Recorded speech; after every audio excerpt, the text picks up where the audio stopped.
Hey teachers. So when we chose education, we chose to put students first, right? We chose them. They didn't choose us. We chose them when we decided to step in the arena of education. And with that, I do ask that we put them first. And that's not without boundaries, right? Because as educators, we do matter as well. And when we hold students to high expectations, there are guardrails that are put in place to keep those boundaries in place to protect the student, to protect you, protect families. There are guardrails that keep us all, that are meant to preserve us as educators. And so what I do ask, going back to those characteristics of love, is that you be patient with your students. You be patient with your colleagues.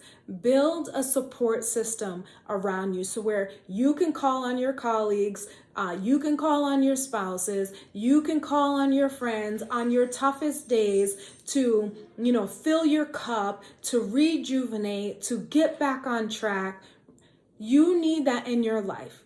Fortify yourself with people who will uplift you, encourage you, celebrate you, and correct you when you're wrong. Okay? Because our students need us to be patient with them. Teaching is a hard job, but learning is hard too. Learning requires students to be so vulnerable. They don't know everything. They want to know everything. They struggle to understand sometimes. They have to put their faults and mistakes and insecurities and unknowings on the table for everyone to see sometimes. That's a vulnerable place to exist. And we must allow them to go through that process. And we must go through that process with them and be patient with them to allow opportunity for growth. Every last one of our words are going to build or they are going to tear down our learning environment.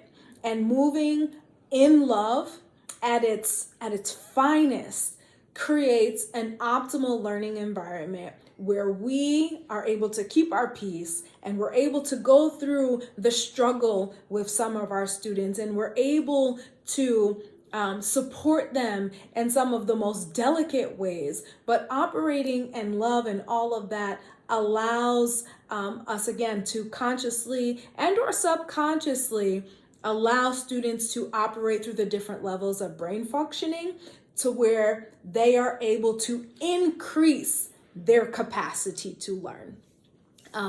But that's a whole spiel for another day. The neurosequential model for therapeutics is an amazing concept to study because it truly helps you to understand where students may be operating in their brain and why they are or are not learning. So that's a good one. But please extend your love to parents and families as well. You don't know their stories. And we have to make them feel like they matter. Talking to them can't be a chore as hard as it can be sometimes. We have to let them know that we need them. We need them.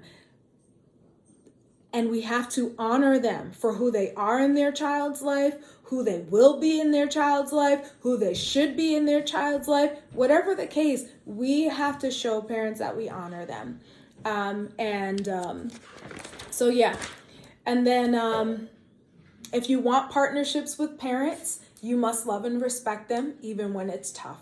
Nobody wants to be in a relationship where they don't feel valued. Nobody wants to be in a relationship where they don't feel heard. Love always wins at the end of the day. When conversations get tough, take a step back. Own the conversation. You own it and work towards resolve. And don't be afraid to call for help. We don't have all the answers. We don't always know how to do things. Reach out to the people in your support system. Lastly, Do not insult, degrade, depreciate your administrative team. They may be the best administrative team, and in your mind, they may be the worst administrative team, but don't do that.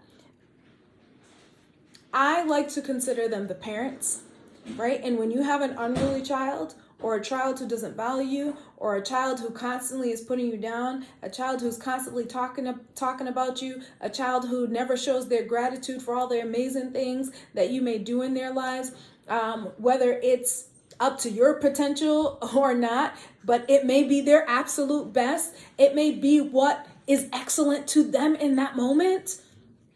When you are constantly doing that, it makes it very hard, and it reduces the capacity for administration to continuously provide and care for an entire learning community.